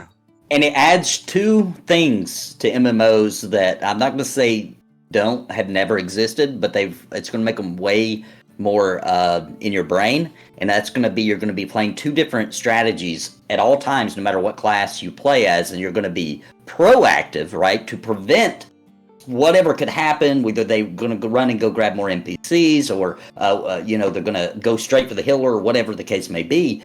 So you're going to be proactive while you're playing, right? Which adds a strategic layer. But also, you're going to have to be ready to go into reactive mode for when that bad thing happens, right? Yeah. Yeah, I mean that and the vertical dungeons. I mean that's new to me. I mean the fact that you have to climb and level your climbing to get to these other tiers of the dungeon. That's just forward thinking in my mind. So love it. So Chris got home really quick from being on the show just a short while ago. He's actually in the chat, and he said he's excited to hear that we're excited about the dispositions. Chris, thanks for coming on and spilling some beans. I don't know how you got from Nathan's house back to your house so quickly. But, I didn't know Joppa lived in Wisconsin. Well, now we know. They said they work from all over the world. But Chris, I really hope you're not a Packers fan. That's been established. No Aaron Rodgers jerseys, nothing. So let's go to the next one here. And again, we're talking about the tenants just because this is kind of the DNA that's left over in the vision of making this game and why I think I'm confident in it moving forward. Kick of the snake attack just came off cooldown. That's a long global cooldown. I'm glad to hear it back up. It's like death touch. So the next tenet here is, and this is a big one for me. I've told this story. I'm not going to get crazy about it, but an understanding that faction and alignment should be the most integral part of interacting with the world and its citizens. This is my greatest moment in MMORPGs of all time, stems around faction and something I achieved. And that was becoming an Ixar monk that could walk freely in all of Freeport and train at the guild through a little bit of a broken system. I won't lie. It wasn't banned. It wasn't hacking. It was known, and it took a hell of a lot of time. I handed in more rat pelts than I could ever do of any other game in my life. And then I killed about 7 million orcs for every day for a month, it seemed like. But I was able to become an Ixar monk, and I just remember people looking at me like, why is this Ixar in our town? And waving and hugging, Freeport guards and going over to the Monk Guild and hanging out in the front. And it was so hard to accomplish at the time. It was such an achievement to have a city I could go to with my friends that normally I couldn't. And if faction didn't matter, I couldn't have done that. And I would also like to jump on about that and say that that wouldn't have been as cool, right? If it would have been something you could sit down in an evening and do, right? If you could just grind out in an evening. But because it took so much time, what that meant was there was people playing the game who didn't even know that was possible. So when they see it, it's almost like an event is happening, right? It's like Brad McQuaid talked about that a lot. It's a persistent world when the players have ability to do things that surprise other players, right? So that's a really good example. So I'm hoping in Pantheon, that's at least what I take from it, is that we're going to be seeing things like that where the factions they're going to be hard. It's going to take a lot of time, a lot of effort, but it has a reward to it, right? Yeah. So something like that. I think that's the perfect story. There is nothing better. Like we're so used to logging on to check boxes and get our dailies done. I would much rather spend a day trying to improve my standing. Even if it's a slight bit and it takes a long time, that's more of an investment for me. Yeah. Go ahead. Sorry. Go ahead. No, I'm sorry. Go ahead. I was just going to say that I recall when I had a dark elf and I had Necro, and I always remember just trying to.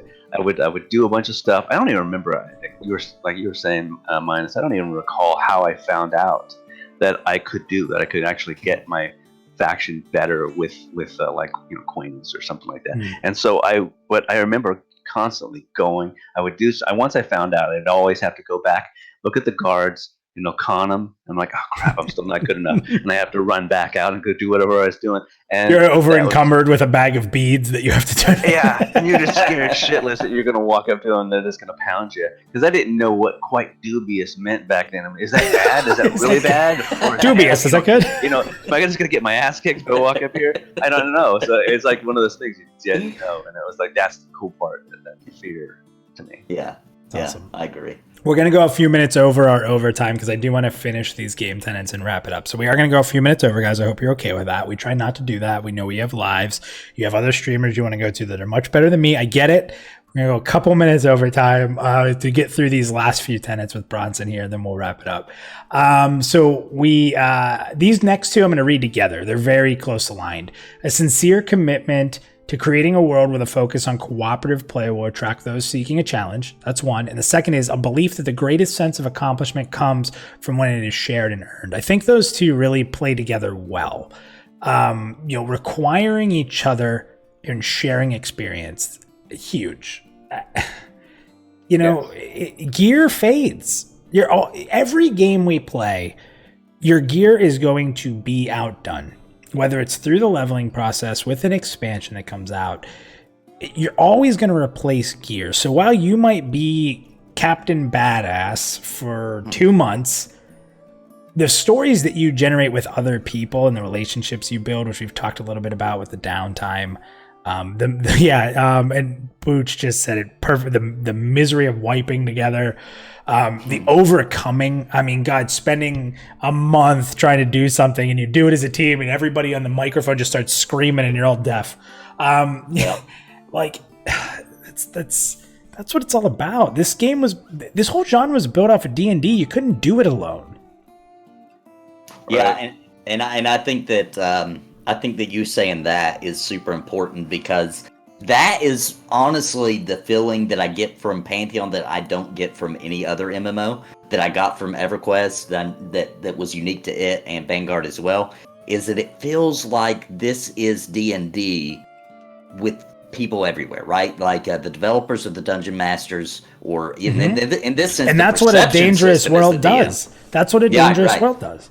Yeah, and we're surviving in it together. So it's like it just the player versus environment, the PvE, of course, plays a big role in that, where it's like it's us versus the world, right? And we work together, and we become a piece of the world's history, right? So yeah, D&D is what I always feel about Pantheon. I always feel like we're getting to live a D&D experience.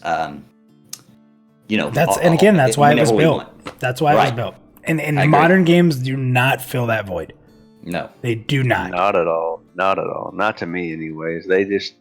I mean, I know you've mentioned this before, Minus, how you. I mean, and I agree with you about WoW being not an easy game. And to me, I think for me, I always mention it as being an easy game. It's in the earlier stages. It's not the end game is definitely difficult. But it's that leveling phase. But yeah, what you're talking about, like going back and playing Project 1999, it just makes me just appreciate that what Pantheon's going to bring back, and I'm looking forward to it to this like. Not have everything at your fingertips and be given like all this wonderful gear from the get-go, and just have to work for it and really earn finding it, and then have it mean something for a longer period than just a week or two, before you get into the next dungeon. Oh, you find something totally better, which could happen. I mean, hopefully it doesn't. I hope it doesn't. I think that we always want something to upgrade, but we want the cool pieces that we fought for to last a little longer. Yeah. I'm okay if my shoulder pads upgrade, but if my weapon stays cool a little longer, then that's it, Right. So that's the big thing. Like it's about what items. Like, let's all be honest. Weapons are the coolest thing. I don't care what anybody says, right? It's weapons. It's your swords. It's your daggers. It's your hammer. It's your shield. It's your whatever you're holding in your hands. That's what we really want to be cool. So if I have to upgrade my shoulders all the time, or my gloves, or my boots, let's have at it. But give me weapons that just make do you remember getting a weapon in EverQuest and just feeling like, oh my gosh, I'm so much more powerful now? And especially the ones with procs. We use trans sticks as a monk, just like swinging them things like crazy, procking. That feeling. But you know what, guys? I have to also say something. You know what I actually like the most is not my weapons. I like that, statistically speaking. Like, I get super pumped, especially when it's got a proc. Obviously, that's like the best thing ever. But man, I'm just big on chess pieces, man. When I get a new chess piece, I feel like my character has complete. And I'll just stand in town, standing there, like, hoping somebody notices my cool chess piece. So you see someone walk up to you to inspect you, and you're like, you're like, oh yeah, he's looking at the chess piece. He's looking so cool. Screenshot of that.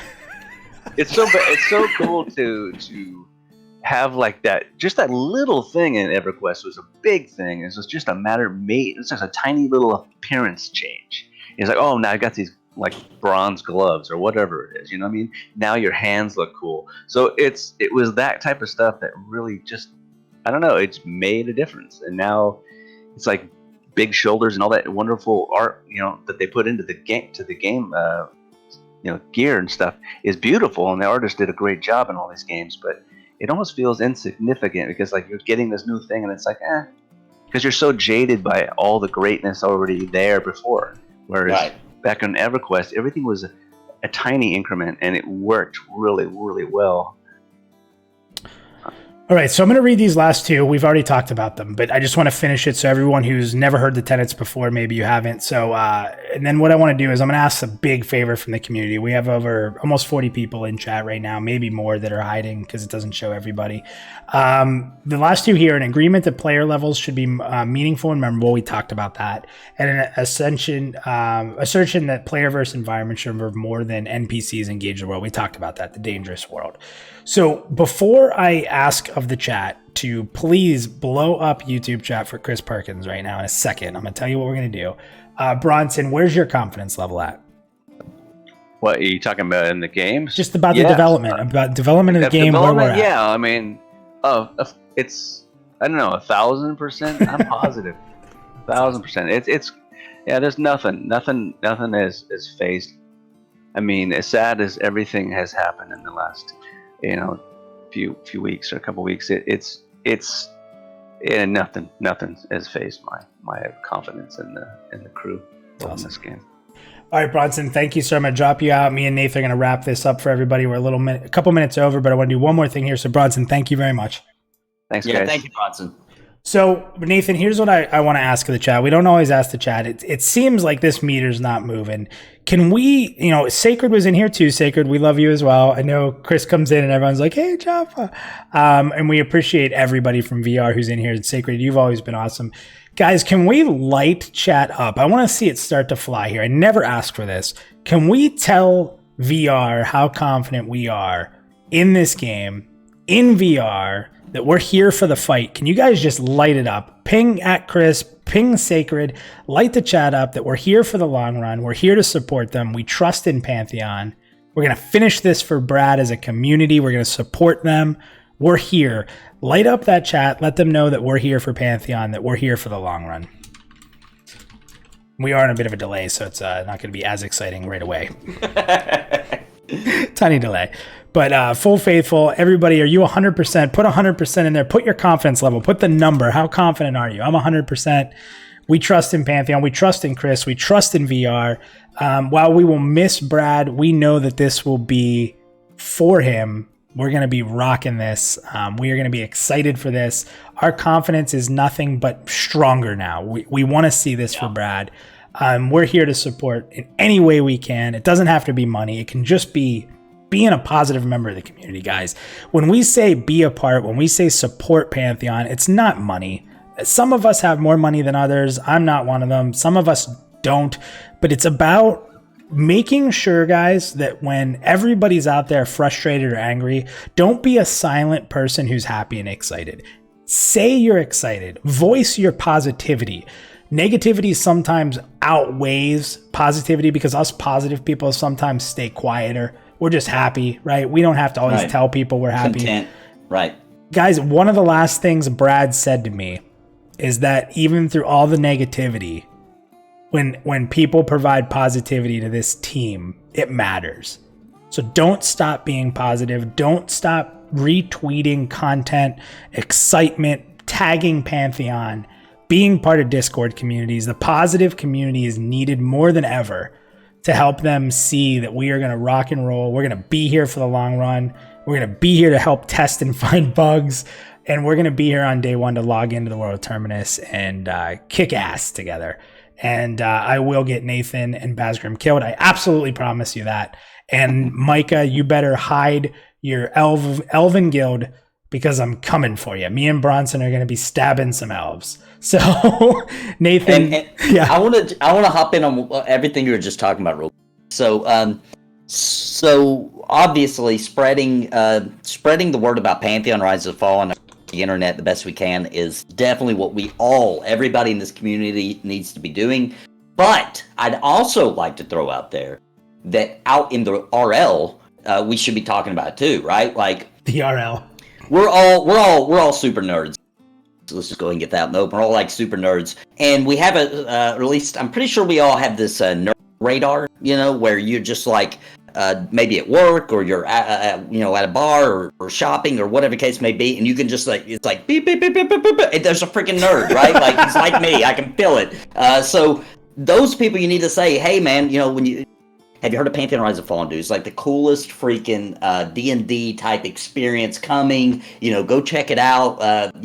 We should be spreading this in real life too. I just feel like, by each of us being a soldier for Pantheon Rise of Fall and also the internet and doing this, we're making the game better for ourselves, right? We're making this a game we can play for longer, and a game that gets the monetary support it needs to do more and more cool things in the future, and updates and expansions, and that's kind of our job as a community, right? Is keep the game alive and exciting and spreading the word. So I just want to say that, like, it's super important for all of us as members of the community to do that. And the last thing I'll say is this: if it takes a while to get there, guys, use this time to build community. Yeah. Use this time to help somebody, meet somebody, talk to somebody, get out of your shell if you're someone who's kind of introverted. Use this community to meet people. Use this time, this downtime, to build relationships. I know it sounds crazy, but that's what this game is built on.